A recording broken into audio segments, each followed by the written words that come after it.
வணக்கம் நண்பர்கள். திராவிட முன்னேற்ற கழகத்தை வீட்டுக்கு அனுப்ப தமிழக மக்கள் எல்லாமே ஓரணியில் திரண்டிருக்காங்க. அதை பற்றி சுருக்கமாக பார்க்கலாம். சேனல் பார்க்குற நீங்கள் சேனலுக்கு சப்ஸ்கிரைப் பண்ணி வீடியோ போகிறதுக்கு எங்களுக்கு ஆதரவு கொடுப்பீங்கன்னு சொல்லிட்டு நம்புகிறேன். சரி, உடன்பிறப்பே வா ஓரணியில் திரள்வோமான்னு சொல்லிட்டு தமிழக முதலமைச்சர் மு.க.ஸ்டாலின் அவர்கள் திராவிட முன்னேற்ற கழகத்தை சேர்ந்த உடன்பிறப்புகளுக்கு அழைப்பு விடுத்திருக்கின்றார். எதுக்கு அப்படின்னு பார்த்தீங்கன்னா, 2026 சட்டமன்ற தேர்தலுக்கு, அதாவது அண்ணா திராவிட முன்னேற்ற கழகத்தினுடைய தலைமையிலான மதவாத கூட்டணிக்கு எதிராக உடன்பிறப்புகளை ஒன்று திரண்டு 2026 சட்டமன்ற தேர்தலுக்கு மீண்டும் திராவிட முன்னேற்ற கழகத்தினுடைய ஆட்சி மலர்வதற்கு ஓரணியில் திரளும்னு சொல்லியிருக்கிறாரு. அதற்கு மாறாக ஒட்டுமொத்த தமிழக மக்களும் சர்வாதிகார திராவிட முன்னேற்ற கழகத்தினுடைய ஆட்சி, ஊழல் நிறைந்த ஆட்சி வீட்டுக்கு அனுப்புவதற்காக தமிழக மக்கள் எல்லாமே ஓரணியில் திரண்டு வீட்டுக்கு அனுப்ப ரெடியாக இருக்காங்க. அடுத்ததாக எதிர்க்கட்சி தலைவர் எடப்பாடி பழனிசாமி அவர்கள் தமிழகத்தை மீட்டெடுப்புன்னு சொல்லியிருக்கிறாரு. எடப்பாடி பழனிசாமி அவர்கள் தமிழகத்தை மீட்டெடுக்க தேவையில்லை. தமிழக மக்களை எடப்பாடி பழனிசாமி அவர்கள் முன்னணிக்கு வரவில்லை என்றாலும் கூப்பிடலனாலும் அவர்கள் எல்லாம் ஒன்றிணைந்து தமிழகத்தை மீட்டெடுக்க தயாராகிவிட்டார்கள். திராவிட முன்னேற்ற கழகத்தை தோற்கடித்து 2026 சட்டமன்ற தேர்தலில் திமுகவை வீட்டுக்கு அனுப்ப ரெடியாக இருக்காங்க.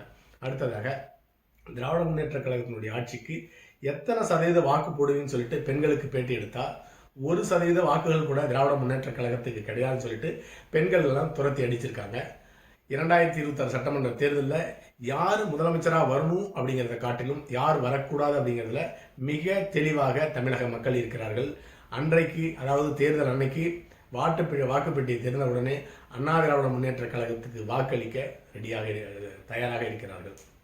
அடுத்ததாக, இன்னும் தேர்தலுக்கு 8 மாதம் இருக்கு. அதற்குள்ளாகவே தேர்தல் பிரச்சாரம் சூடு பிடிச்சிருச்சு. உடன்பிறப்பே வா ஓரணியில் திரள்வோம்னு சொல்லிட்டு திராவிட முன்னேற்ற கழக தலைவர் மு.க.ஸ்டாலின் அவர்கள் அழைப்பு விடுத்திருக்கிறாரு. இன்னொரு அணியில எடப்பாடி பழனிசாமி அவர்கள் தமிழகத்தை மீட்டெடுப்போம்னு சொல்லிட்டு அவர் ஒரு அணியில் இருக்கிறாரு.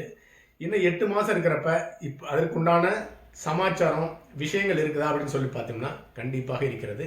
எதிர்க்கட்சி தலைவர் எடப்பாடி பழனிசாமி அவர்கள் இன்னும் 8 மாதத்துக்கு தமிழக மக்களிடையே சென்று தெருவாக ஊராக பேசி திராவிட முன்னேற்ற கழகத்தினுடைய சர்வாதிகார ஆட்சி, ஊழல் ஆட்சி பற்றி எடுத்து கூறுவதற்குண்டான அனைத்து சரக்குகளின் திராவிட முன்னேற்ற கழகத்தினுடைய 5 ஆண்டு கால ஆட்சி விட்டு சென்றிருக்கிறது. அதனால இப்பொழுதே ஆரம்பித்தது மிக சரியான ஒன்று எடுத்துக்கொள்ள வேண்டும். திராவிட முன்னேற்ற கழகத்தினுடைய ஆட்சியின் மீதுள்ள வெறுப்பு அண்ணா திராவிட முன்னேற்ற கழகத்துக்கு வாக்குகளாகவும் எடப்பாடி பழனிசாமி அவர்களுக்கு கூட்டமாகவும் வந்து சேரும் அப்படிங்கிறத எந்த விதமான சந்தேகமும் இருக்க போவதில்லை.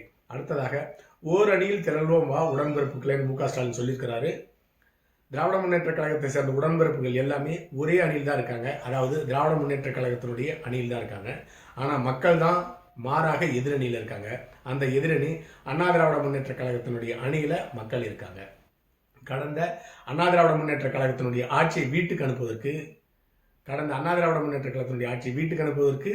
3 விஷயங்கள் மட்டுமே திராவிட முன்னேற்ற கழகத்துக்கு தேவைப்பட்டது. 1, பென்னிக்ஸ் ஜெயராஜ் லாக்அப் டெத்து. அடுத்ததாக தூத்துக்குடி துப்பாக்கி சூடு சம்பவம். 3வதாக பொள்ளாச்சி பாலியல் சம்பவம். இந்த 3 விஷயத்தை வைத்தே திராவிட முன்னேற்ற கழகம் 2021 தமிழகத்தில் வெற்றி பெற்றது. ஆனால் அப்படி வெற்றி பெற்ற திராவிட முன்னேற்ற கழகத்தினுடைய ஆட்சியில் பென்னிக்ஸ் ஜெயராஜ் மரணத்தை போல, லாக்அப் டெத்தை போல நூற்றுக்கணக்கான லாக்அப் டெத்துகள் திராவிட முன்னேற்ற கழகத்தினுடைய ஆட்சியில் நடைபெற்றிருக்கிறது. சமீபத்தில் கூட அஜித்குமார் என்ற மாணவர் லாக்அப் டெத்தில் 6 காவலர்களால் வன்மையாக கொடுமையாக அடித்து கொலை செய்யப்பட்டார். அதே போல நூற்றுக்கணக்கான சம்பவங்கள் திராவிட முன்னேற்ற கழகத்தினுடைய ஆட்சியில் நடந்திருக்குது. அடுத்ததாக தூத்துக்குடி துப்பாக்கி சூடு சம்பவம்.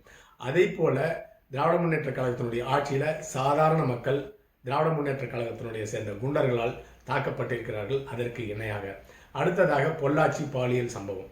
அதற்கு இணையாக திராவிட முன்னேற்ற கழகத்தினுடைய ஆட்சியில் ஐஐடி மாணவி பாலியல் சம்பவம் போல நூற்றுக்கணக்கான பாலியல் சம்பவங்கள் திராவிட முன்னேற்ற கழகத்தினுடைய ஆட்சியில் நடந்திருக்குது. அதாவது அண்ணா திராவிட முன்னேற்ற கழகத்தினுடைய ஆட்சியில் நடைபெற்ற சம்பவங்களை காட்டிலும் 100 மடங்கு அதிகமான சம்பவங்கள் திராவிட முன்னேற்ற கழகத்தினுடைய ஆட்சியில் நடந்திருக்கிறது. ஆனால் முதலமைச்சர் கையில் காவல்துறை இருந்தும் அதை கட்டுப்பாட்டுக்குள் கொண்டு வர முடியவில்லை. அண்ணா திராவிட முன்னேற்ற கழகத்தினுடைய ஆட்சியில் கல்லூரி மாணவர்களுடைய ஹரியர் எல்லாமே ரத்து செய்யப்பட்டு கொரோனா டைம்ல ஆல் பாஸ் செய்யப்பட்டது. அதன் மூலமாக எடப்பாடி பழனிசாமி தலைமையிலான அண்ணா திராவிட முன்னேற்ற கழகத்திற்கு இளைஞர்கள் எல்லாமே 2026 சட்டமன்ற தேர்தலில் வாக்களிப்பார்கள். அதே போல தமிழக விவசாயிகள் அவிநாசி அத்துக்கடவு கூட்டு குடிநீர் திட்டத்தை கொண்டு வந்து மிக சிறப்பாக செயல்படுத்தியதுனால அண்ணா திராவிட முன்னேற்ற கழகத்தினுடைய அணிக்கு 2026 சட்டமன்ற தேர்தலில் விவசாயிகள் வாக்களிக்கப் போகிறார்கள். அதற்கடுத்ததாக எடப்பாடி பழனிசாமியினுடைய அண்ணா திராவிட முன்னேற்ற கழகத்தினுடைய ஆட்சியில் தமிழகம் முழுக்க சாலைகள் மேம்பாலங்கள் கட்டப்பட்டது, சட்டம் ஒழுங்கு சரியாக பராமரிக்கப்பட்டது, காவல்துறையை தன்னுடைய கட்டுப்பாட்டில் வச்சிருந்தாரு எடப்பாடி பழனிசாமி அவர்கள். ஆனால் திராவிட முன்னேற்ற கழகத்தினுடைய ஆட்சியில் இது எல்லாமே நடைபெறவில்லை. இவை எல்லாமே அண்ணா திராவிட முன்னேற்ற கழகத்துக்கு வாக்குகளாக 2026 சட்டமன்ற தேர்தலில் அந்த கட்சிக்கு கிடைக்கும். விடியலை கொண்டு வரன்னு சொல்லிட்டு ஆட்சிக்கு வந்தவர் தான் முதலமைச்சர் மு.க. ஸ்டாலின் அவர்கள். அவருடைய 5 ஆண்டு கால ஆட்சியில் விடியலெல்லாம் கிடையாது, ஒரு இருண்ட கால ஆட்சியாக தான் தமிழகம் 5 ஆண்டு காலமாக இருந்து கொண்டிருக்கிறது. இவை எல்லாமே வருகின்ற 2026 சட்டமன்ற தேர்தலில் திராவிட முன்னேற்ற கழகத்துக்கு எதிராக ஓரணியில் திரண்டு வீட்டுக்கு அனுப்ப ரெடியாக இருக்காங்க. அது மட்டும் இல்லாமல் திராவிட முன்னேற்ற கழகத்தில் 2026 நாங்கள் வெற்றி பெற்றால் நீட் ரத்து செய்யப்படும் சொன்னாங்க. அது பொய்யான வாக்குறுதியாக முடிந்திருக்கிறது. மதுரையில் எய்ம்ஸ் மருத்துவமனை கட்டி முடிப்புனாங்க. அதுவும் பொய்யாக மாறி இருக்கிறது. மகளிருக்கு 1000 ரூபாய் உரிமை தொகை தரன்னு சொன்னாங்க. அதையும் இப்பொழுது தேர்தல் சமயத்தில் கொடுக்க ஆரம்பிச்சிருக்காங்க எல்லாருக்கும். ஆனால் முதல்ல கேட்டதற்கு தகுதி வாய்ந்த மகளிருக்கு அந்த உரிமை தொகை வழங்கணும்னு சொல்லியிருந்தாங்க. அடுத்ததாக இலவச பேருந்து பஸ் கட்டணம், பெண்களுக்கு இலவச பஸ் கொடுத்தாங்க. ஆனால் எல்லா பஸ்ஸுமே நிறுத்திட்டாங்க. பெண்கள் எல்லாம் மணிக்கணக்கில் பஸ் ஸ்டாண்டில் வெயிட் பண்ணியிருக்காங்க பஸ்ஸுக்காக. அடுத்ததாக மாதம் மின் கணக்கெடுப்பு கொண்டு வந்து சொன்னாங்க. அதையும் நிறுத்தி விட்டார்கள். இன்னும் 4.5 வருஷம் ஆச்சு, இன்னும் மாதம் மின் கணக்கெடுப்பு கொண்டு வரலை. மின் கட்டணத்தை உயர்த்திட்டாங்க, பால் விலை உயர்த்திட்டாங்க. அடுத்ததாக சொத்து வரி உயர்த்திட்டாங்க, சொத்துக்குண்டான ரிஜிஸ்ட்ரேஷன் கட்டணத்தையும் உயர்த்திட்டாங்க. இதெல்லாம் போதாதுன்னு சொல்லிட்டு நாங்கள் ஆட்சிகளை வந்தால், அதாவது பாராளுமன்ற தேர்தலில் வெற்றி பெற்றால் பெட்ரோல் விலையை 75க்கும் டீசல் விலையை 65க்கும் கொண்டு வரணும்னு சொன்னாங்க.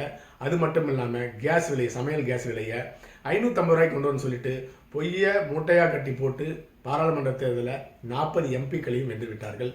அதுக்கு அடுத்ததாக மணல் கொள்ளை, கனிம வளை கொள்ளைலாம் அதிக அளவு நடந்துட்டு இருக்கு. சமூக ஆர்வலர்கள் வெட்டி கொலை செய்யப்படுகிறார்கள் திராவிட முன்னேற்ற கழகத்தினுடைய ஆட்சியில். செய்தியாளர்களுடைய பத்திரிகையாளர்கள் வீட்டில் மலம் வீசப்படுகிறது. இப்படிப்பட்ட மோசமான ஆட்சி எல்லாமே திராவிட முன்னேற்ற கழகத்தினுடைய ஆட்சியில் தான் நடந்து கொண்டிருக்கிறது. இவை எல்லாமே ஒன்று சேர்ந்து திராவிட முன்னேற்ற கழகத்தை வீட்டுக்கு அனுப்ப ஓரணியில் திரண்டிருக்கிறது. அடுத்ததாக அரசு ஊழியர்கள். நாங்கள் ஆட்சிக்கு வந்தால் அரசு ஊழியர்களுக்கு பழைய ஓய்வூதிய திட்டத்தை கொண்டு வரணும்னு சொல்லிட்டு ஆட்சிக்கு வந்தோம்னா திராவிட முன்னேற்ற கழகத்தினர். திராவிட முன்னேற்ற கழகம் ஆட்சிக்கு வந்தால் அரசு ஊழியர்களுக்கு அள்ளி கொடுப்பாங்க. அப்படிப்பட்ட ஒரு பொற்கால ஆட்சி அரசு ஊழியர்களுக்கு கிடைக்குன்னு சொல்லிட்டு ஓட்டு போட்டு தேர்ந்தெடுத்தாங்க. ஆனால் ஆட்சிக்கு வந்த பிறகு பழைய ஓய்வூதியம் ஒரு சாத்தியமில்லாத ஒரு திட்டம் சொல்லிட்டு பழனிவேல் தியாகராஜன் அவர்கள் ஆரம்ப கட்டத்திலேயே அறிவிச்சாரு. அடுத்ததாக ஊதிய உயர்வு, அரசு ஊழியர்களுக்கு ஊதிய உயர்வு தரனாங்க, அதுவும் கொடுக்கவில்லை.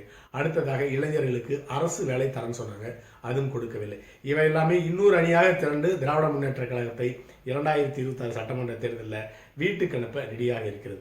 மொத்தத்தில் திராவிட முன்னேற்ற கழகத்தினுடைய சர்வாதிகார ஆட்சியை வீட்டுக்கு அனுப்ப ஒட்டுமொத்த தமிழக மக்களும் ஓரணியில் திரண்டிருக்கிறார்கள் அப்படிங்கிறதா உண்மை. அடுத்த பதிவில் சந்திக்கலாம். நன்றி.